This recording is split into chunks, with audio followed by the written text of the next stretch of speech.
रमता राम जपो रे प्राणी, अब तो सुन ले राम कहानी।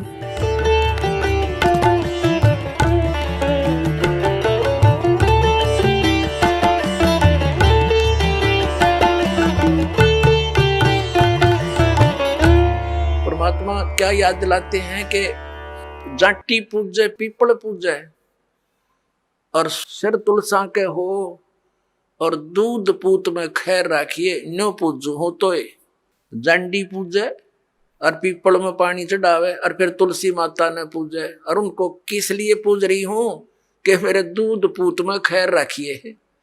बता अकल देखो हमारी। ये हमारे धर्म गुरुओं की गाइडलाइन थी। हमारे कोई ये शास्त्र विदिता का मनमान्य साधना करवा के सारे भूत बनवा दिए। फिर क्या बताते हैं परमात्मा, जीवित बाप के लट्ठम लट्ठा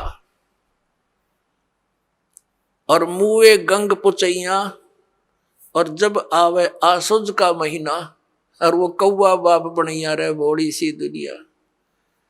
सतगुरु बिन कैसे सरिया।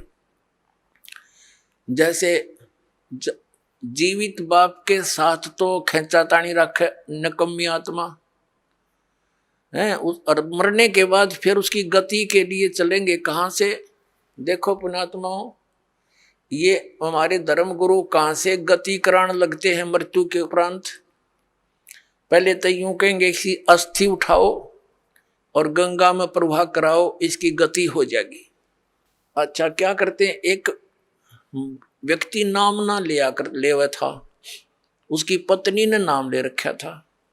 वैसे उसका अपनी पत्नी को मना नहीं करता था, ज्ञान से बहुत कुछ परिचित भी था, लेकिन उसके सामने एक बात आती कि मेरा पिताजी की मृत्यु होगी और मैं यदि गंगा में अस्थि नहीं डालकर आया तो फिर मेरी आत्मा नहीं मानेगी, तो मैं इसलिए नाम नहीं लूं।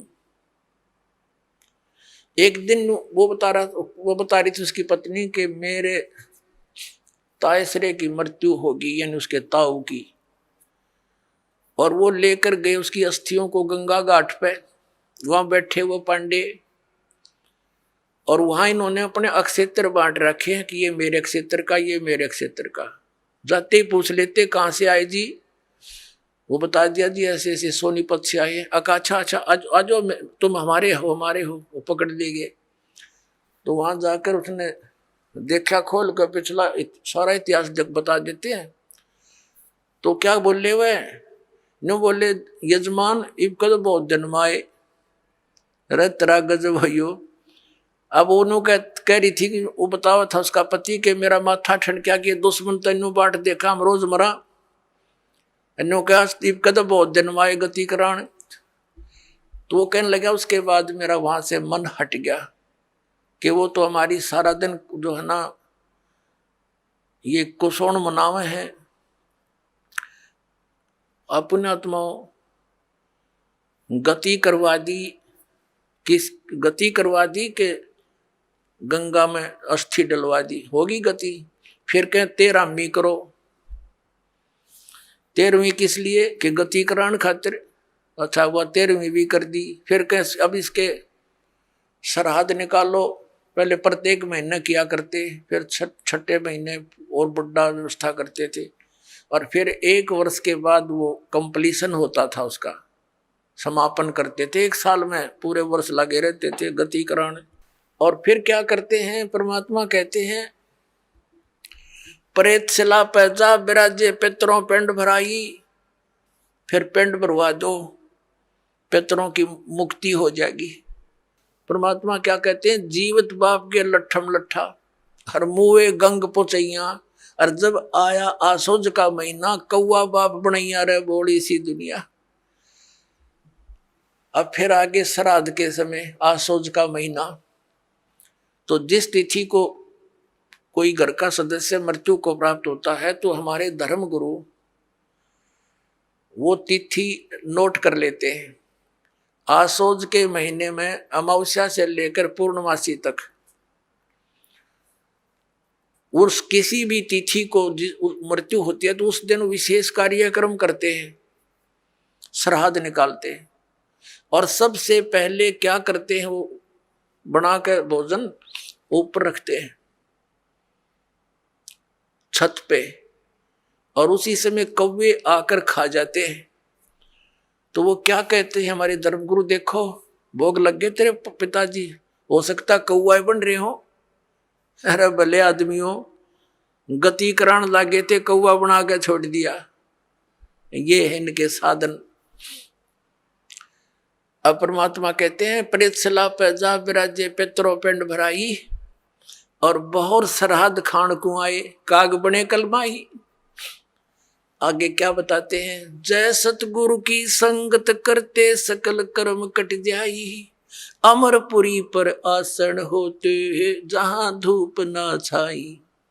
अब क्या बताते हैं, जय सतगुरु की संगत करते, सतगुरु मिल जाते तो ये सारे कर्मों तो पीछा छूट जाता, ना श्राद्ध निकालने, ना भूत बनना, ना कौवे और पशु की योनियों में जाना। और फिर क्या होता, अमरपुरी पर, अमरपुरी जिस स्थान का कभी नाश ना हो, सतलोक सनातन परम धाम की प्राप्ति हो जा, जय सतगुरु मिल जा तो ये झंझट मिट जा सारे। और ये हमारे गुरुजी धर्म गुरु ने कहा श्राद्ध तो वैसे निकालना चाहिए, इन्हें तो हमारे कर्म बिगड़वाने का ठेका ले रखा था। पुण्यात्माओं, पवित्र हिंदू धर्म के जो सदग्रंथ हैं, पवित्र चारों वेद और पवित्र श्रीमद् भगवत गीता, और पांचवा वेद जो परमात्मा कबीर जी की वाणी जो उनके मुख कमल से बोला गया, उसमें कंप्लीट ज्ञान है, सभी सदग्रंथों का सारांश है। वो तो इनके हाथ नहीं लगा, क्योंकि उन्होंने इन संस्कृत के ज्ञाताओं ने वो तो रिजेक्ट कर रखा था। कबीर साहब की वाणी तो एक अशिक्षित की वाणी है, इस करके वो हमारे पास, हमारे तक नहीं आने दिया। तो इनमें जो पुराण हैं, ये पुराण क्या चीज है, ये चारों वेद, उन चारों वेदों का सारांश श्रीमद् भगवत गीता। लेकिन श्रीमद् भगवत गीता में कुछ अटकल युद्ध कराने के लिए इस काल भगवान ने लगाई है, वो अलग से दिखाई देती है। और जो वेदों से मेल खाता वो गीता जी का ज्ञान खरा है, बिल्कुल सत्य है, क्योंकि वो वेद ज्ञान गॉड गिवन है, परमात्मा का दिया हुआ है। तो हमने परमात्मा के आदेश का पालन करना है। और पुराण क्या है, ये ब्रह्मा जी द्वारा दिया गया ज्ञान, ब्रह्मा जी से सुना, फिर कुछ अन्य ऋषियों ने किसी और से सुना हुआ ज्ञान, वो सब खिचड़ी बना के पुराण बना दी। अब वेदों में इन श्राद्ध आदि कर्म कांड का निषेध है, और गीता जी में निषेध 9वें अध्याय के 25वें श्लोक में स्पष्ट किया है, भूत पूजने वाले भूत बनेंगे। ये देखिएगा, श्रीमद् भगवत गीता, गीता प्रेस गोरखपुर से प्रकाशित है, जयदयाल गोविंद का इसके अनुवादक है।